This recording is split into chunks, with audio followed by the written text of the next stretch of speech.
Good morning, good morning. So English to kick things off. Of course, you don't have to do the learning in the order that we put it up.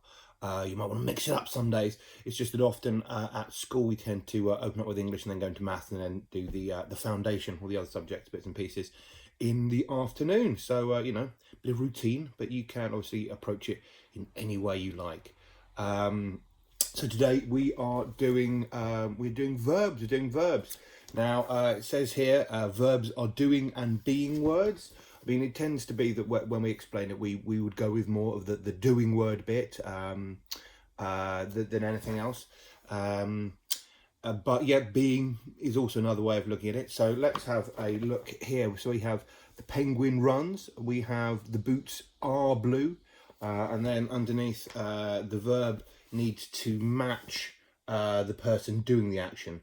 I read, she reads. So if you say I reads or she read, doesn't sound right. I think whenever we talk about this kind of stuff with the children, it's really just a case of trying it both ways and just seeing what sounds right. Rather than getting into long sort of grammatical explanations as to why it is and isn't, children tend to pick these things up just through their reading, just through everyday conversation, and we just sort of say it both ways and see which one sounds right.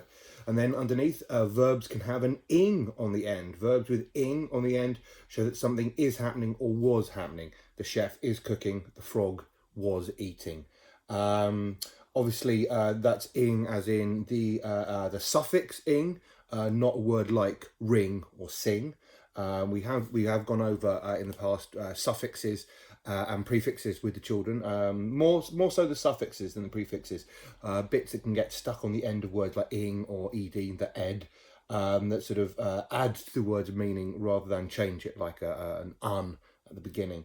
So so there we go. So let's go over that again. Verbs doing and being words. The penguin runs.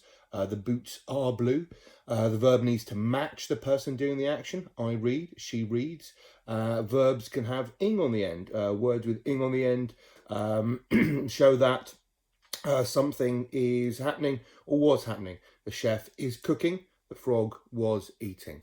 So yeah, so that's the introductory bit. Again, I think fairly straightforward today. But we wanted to go from the beginning of the book just to make sure that everything has been covered by everybody before we go on to some of the more complicated stuff later on.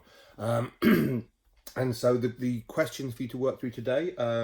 Question 1, tick the words that are verb. So have a read through those words, see which ones feel right.